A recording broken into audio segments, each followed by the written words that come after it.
अस्सलाम वालेकुम दोस्तों, मैं हूं मोहम्मद इमरान अली और आज मेरे साथ हैं अब्दुल समद साहब। आज भट्ट साहब नहीं है, भट्ट साहब कैमरे के पीछे बैठे हुए हैं। आज समद साहब हमारी तरफ आए हुए थे तो मैंने सोचा एक बड़ा टॉपिक है जो मैं डिस्कस कर रहा था समद साहब के साथ भी और भट्ट साहब के साथ भी, और एक ऐसा टॉपिक है जो हर पेरेंट्स को आजकल फेस करना पड़ रहा है, खासतौर पर बच्चों की एजुकेशन के हवाले से। समझ भाई, मेरे भी बच्चे हैं, स्कूल गोइंग हैं, जो हमारे रिलेटिव हैं। अक्सर कभी कोई कुछ कह देता है, कोई कहता है कि यार अपने बच्चे को इस स्कूल में दाखिल कराओ, ये अच्छा स्कूल है, इसमें बच्चों की एजुकेशन अच्छी होती है, फीस ज़रा ज़्यादा है, सिलेबस ज़रा महंगा है, इसमें करवा दोगे तो बच्चों का फ्यूचर अच्छा हो जाएगा। अच्छा, ये डिफरेंट कन्फ्यूजन हैं। अब जैसे मेरा बच्चा 8 क्लास में है, ठीक है, तो अब मैं बहुत कंफ्यूज हूँ, मुझे समझ नहीं आ रही, क्योंकि मेरी फैमिली के कुछ लोग कहते हैं कि इस स्कूल में दाखिल कराओ, ये ज़्यादा अच्छा है, एजुकेशन ज़्यादा अच्छी होगी। अब समझ भाई, मुझे समझ नहीं आ रही कि क्या किया जाए। तो आप मेरे साथ हैं और आपका ज़िंदगी में बहुत एक्सपीरियंस भी है, आपके बच्चे माशाल्लाह बड़ा अच्छा पढ़े भी हैं, उन्होंने डिग्री भी हासिल की हैं। तो आज आपके थ्रू मैं चाहता हूँ कि ये जो एजुकेशन के हवाले से कोई अच्छा मैसेज हमारे देखने वालों को जाए कि जो हमारी एजुकेशन है वो अच्छे स्कूल से बच्चे की अच्छी एजुकेशन होती है, उसकी जो ज़्यादा तरबियत है वो अच्छे स्कूल से होती है, महंगे स्कूल से होती है, या उसके पीछे कोई और राज है। जी समझ भाई। हाँ इमरान, बड़े अच्छा टॉपिक है, इस पे आप बात करना चाह रहे हैं। असल में बात ये कि हमारी तालीम और तरबियत के 3 ज़राए हैं और हमने फोकस किया हुआ सिर्फ एक के ऊपर, स्कूल। अच्छा स्कूल क्या है, अच्छा कॉलेज क्या है, अच्छी यूनिवर्सिटी क्या है।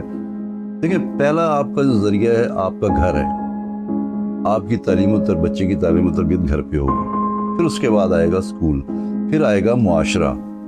आप जिस जगह रहते हैं वहाँ आसपास लोग कैसे हैं, वहाँ के बच्चे कैसे हैं। देखिए, किस ज़माने में होता था कोई घर किराए पे ले रहे हैं या घर बनाना चाह रहे हैं तो पहले वो इलाके का विज़िट करते थे कि यार वहाँ के लोकल लोग कैसे हैं। और देखिए, पहला जो 7 साल होते हैं बच्चे के, वो घर में तरबियत के होते हैं। हमारी कोशिश होती है 3 साल का बच्चा हो, 4 साल का बच्चा हो, स्कूल में जाए। स्कूल में जाने के बाद वो सिर्फ पढ़ाते हैं, तरबियत नहीं दे रहे हमारे बच्चों को। हमें जो तरबियत, अब उसकी मैं बड़ी आसान सी एक मिसाल दे दूंगा। अक्सर बस में कहीं सफ़र करने की ज़रूरत पड़ती है तो मैंने बहुत सारे नौजवान लड़कों को देखा जो बस के दरवाजे में खड़े होते हैं। उनको कई दफ़ा मैंने खुद कहा कि यार पीछे आ जाए, बस सारी खाली है, लेकिन वो दरवाजे में खड़े होंगे।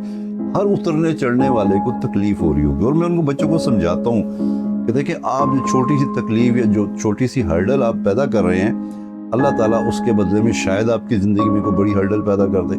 आसानियाँ पैदा करें, आपके लिए आसानियाँ होंगी। हमारे स्कूलों में सिर्फ तालीम दी जा रही है, तरबियत नहीं दी जा रही। बुजुर्ग खड़े होंगे, बच्चे बैठे होंगे सीटों पे, जगह नहीं छोड़ रहे होंगे। ये वो सारी चीज़ें, अगर आप इसको एक और पस मंज़र में देखें, थोड़ी सी बात शायद मेरी सख्त लगे, इस सारे के ज़िम्मेदार है माँ बाप।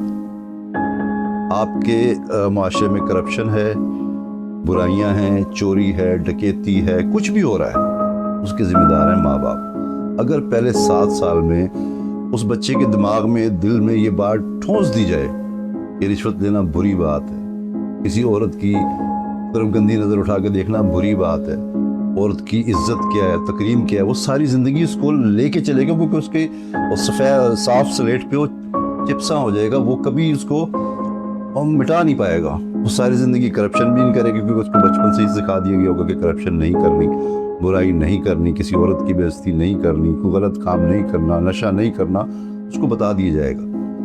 ये चीज़ें जो है, मैं तो हमेशा से अक्सर अपने, हम खुद वालिदैन हैं ना, हम खुद जिम्मेदार हैं, हम बच्चे की उस तरह तरबियत की नहीं हमने, हमें करनी चाहिए थी, इसमें शायद हम फेल हो चुके। और जब हमारे घर से अच्छे बच्चे निकलेंगे तो नेचुरली मुआशरा भी अच्छा हो जाएगा, करप्शन भी ख़त्म हो जाएगी, चोरी डकैती भी इसमें ख़त्म हो जाएगी। फिर दूसरा आता है स्कूल में जाके उनको तरबियत देनी है टीचर्स ने, वो सिर्फ तालीम पे हैं कि आपने परसेंटेज कितनी लेनी है, 80% आ गए, 60% आ गए, 90% आ गए, वो आ भी जाएंगे बच्चों के। अच्छा, सॉरी, आपकी बात मैं काट रहा हूँ, मुझे ये बताइएगा समझ भाई कि आपने बात की कि जो पेरेंट्स हैं वो जिम्मेदार हैं, ठीक है, मैं एग्री करता हूँ, और जो दोस्त इस वीडियो को देख रहे हैं वो भी डेफिनेट इसमें कमेंट भी कीजिएगा, अपनी राय भी लाजमी शामिल कीजिएगा, ताकि और जो पेरेंट्स इस वीडियो को देख रहे हैं उनके लिए आसानी हो कि उन्होंने अपने बच्चों को अच्छा इंसान किस तरीके से बनाना है, एक कामयाब इंसान किस तरीके से बनाना है। समझ भाई, मुझे ये बताइएगा कि जो आजकल एक क्राइटेरिया बना हुआ है कि जी महंगा स्कूल होगा तो बच्चे का स्टैंडर्ड अच्छा होगा, बच्चा ज़्यादा सक्सेसफुल होगा, क्या गारंटी है कि बच्चा एक महंगे स्कूल में हम दाखिल करा देते हैं और वो अच्छा इंसान भी बनेगा, उसको तालीम भी अच्छी मिलेगी? सारी जिम्मेदारी पेरेंट्स के ऊपर है।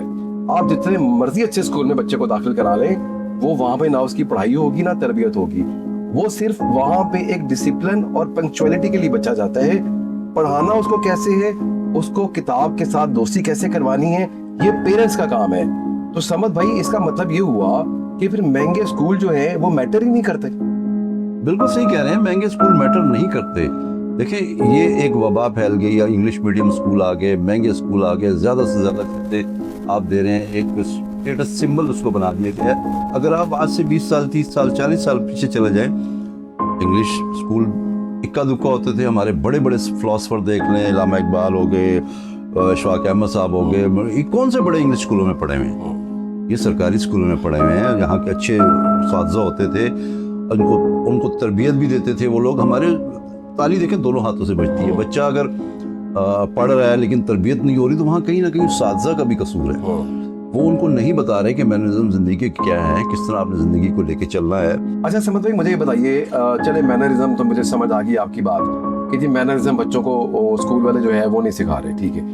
समद भाई क्या आपको लगता है कि स्कूल के अंदर बच्चों की एजुकेशन भी वो नहीं हो रही जो वालिदैन तवक्को करते हैं कि जी बच्चे को स्कूल भेज दिया, हमारी जिम्मेदारी खत्म हो गई, अब सारी एजुकेशन जो है वो टीचर्स की, प्रिंसिपल की और स्कूल की जिम्मेदारी है. क्या ये बात ठीक है जो वालिदैन तवक्को करते हैं?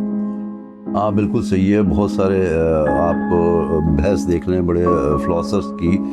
हमारा स्कूल सिस्टम, हमारा तालीम का सिस्टम है बेहतर नहीं है. हमें सिर्फ अलिफ बे पे और ABC पढ़ाई जा रही है. अगर आप बाहर चले जाएं तो वहाँ पढ़ाने का तरीका क्या है? वो शुरू के टाइम में बच्चों को हर्डल्स देते हैं, गेम्स देते हैं, उसका दिमाग पढ़ने की कोशिश कर रहे होते हैं कि बच्चे क्या करना चाह रहे हैं, क्या बनना चाह रहे हैं. उसके हिसाब से उसकी एजुकेशन प्लान की जाती है. हमारे यहाँ तो बच्चों को भेज दिया जो उर्दू पढ़ लो, इंग्लिश पढ़ लो, इस्लामियात, माशरत उलूम, ये हो गया सारा कुछ, और मैट्रिक के बाद उस पर ठोस दिया जाता है कि तुमने डॉक्टर ही बनना है या तुमने इंजीनियर ही बनना है, तुमने यही करना है. नहीं, ऐसा नहीं है. आपको ये देखना पड़ेगा कि आपका बच्चा क्या बनना चाहता है. उसको उसकी ख्वाहिश के मुताबिक, उसके शौक़ के मुताबिक अगर आप लेके चलेंगे तो उसमें कामयाब होगा. अदरवाइज़ वो अपने आप को उस जगह पे जहाँ आप फंसाना चाह रहे हैं, अपने आप को कभी भी फिट नहीं महसूस करेगा. तो ये जो स्कूल का कॉम्प्लेक्स है, अच्छा स्कूल, छोटा स्कूल, बड़ा स्कूल, इंग्लिश मीडियम स्कूल, महंगा स्कूल, सस्ता स्कूल, ये जो हम बातें करते हैं कि बच्चे को अच्छे स्कूल में दाखिल कराना है, उससे ये होगा कि बच्चे की एजुकेशन अच्छी होगी, तो ये बात तो बिल्कुल ही जो है ना, बिल्कुल यहाँ पे आकर रॉन्ग साबित हो रही है ना कि बड़ा स्कूल, अच्छा स्कूल मैटर नहीं कर रहा. मैटर कर रही है माँ बाप की तवज्जो. अगर माँ बाप को अपने आप को आज़ाद नहीं करना चाहिए, बच्चे को बेशक वो छोटे स्कूल में भेजें या बड़े स्कूल में भेजें, माँ बाप को बल्कि ज़्यादा तवज्जो देनी है. जब बच्चा स्कूल से घर वापस आता है, उसकी कॉपीज देखें, उसका होमवर्क चेक करें, उसने जो भी वहाँ पे लेक्चर सुने हैं उससे उसको रिपीट करवाएं, उसको थोड़ा टाइम दें. मतलब माँ बाप अपने आप को आज़ाद तस्वर नहीं कर सकते स्कूल भेजने के बाद. लेकिन आजकल मेरे समेत जितने पेरेंट्स हैं उनके ज़हन में यही होता है कि मैंने बच्चे को, मैं स्कूल का नाम तो नहीं लेता, कि इस स्कूल में दाखिल करा दिया है, ठीक है, अब हम आज़ाद हो गए हैं, अब ये स्कूल वाले जाने और बच्चा जाने, ये बच्चे को एक अच्छी सी डिग्री ले देंगे, उसके अच्छे मार्क्स आ जाएंगे, उसको इसके बाद बच्चे को हम अच्छे कॉलेज में या अच्छी यूनिवर्सिटी में उसका एडमिशन करवा देंगे. माँ बाप बड़ा नहीं हो सकते इन तमाम चीज़ों से. समझ भाई ये बात ठीक है या रॉन्ग? नहीं, बिल्कुल ठीक है. देखो, अगर मैंने शुरू में बात की थी, दरसगाह 3 है, एक आपका घर है, फिर स्कूल है और एक माशरा है. इस तीनों की चॉइस बच्चे ने नहीं करनी, माँ बाप ने करनी है. जब माँ बाप इसकी चॉइस करेंगे तो वो उस पर निगरानी रखेंगे. बच्चों को वो एक टाइम दे के यार उसको बैठ के रिवीजन होगी, उसके दिल में शौक पैदा करें, उसे दोस्ती करें बच्चे का. हमारा ये होता है कि हमारे हम लोग खुद, अब या हमारी माएँ वर्किंग वोमेन, सुबह स्कूल कॉलेज चली गई, जॉब पे चली गई, जहाँ भी हैं, बच्चों को आया के हवाले कर दिए, शाम को हाँ जी क्या हुआ, थकी होती है वो भी, उनकी बेचारी भी क्या करें, या वो लाइफ यही है ना. समझ भाई जब आपके ऊपर जिम्मेदारियां आती है तो फिर आपको थोड़ा टफ तो होना पड़ता है ना. अगर आप मतलब सपोज आपके बच्चे हैं तो आपको फिर जिम्मेदारियां जो है ना पूरी करनी होती हैं. दोस्तों समझ भाई मेरे साथ थे आज. समझ भाई हमारे बड़े प्यारे भाई हैं, बड़े प्यारे दोस्त हैं, बहुत अच्छे डायरेक्टर भी हैं, बहुत अच्छे राइटर भी हैं और माशाल्लाह बहुत अच्छे इंसान भी हैं. तो आज ही हमारे पास आए हुए थे, तो मैंने सोचा कि ये बड़ा एक पढ़ा लिखा तो टॉपिक है, तो समद भाई आए हुए तो मैंने कहा चले इसके ऊपर इनकी थोड़ी राय लेते हैं. जो मेरी राय थी उसको मैंने आपके साथ शेयर किया, समद भाई ने अपने तजर्बे की रोशनी में जो इनकी राय थी आपके साथ शेयर की. दोस्तों आपकी इस टॉपिक को लेके क्या राय है कमेंट्स बॉक्स में आपने लाजमी बताना है. और अगर आपको हमारा वीडियो अच्छा लगा हो तो लाइक कीजिएगा, सब्सक्राइब कीजिएगा और कमेंट्स बॉक्स में अपनी राय का इज़हार करना ना भूलिएगा. अपना बहुत सारा ख्याल रखिएगा और हमें दुआओं में याद रखिएगा. अस्सलाम वालेकुम.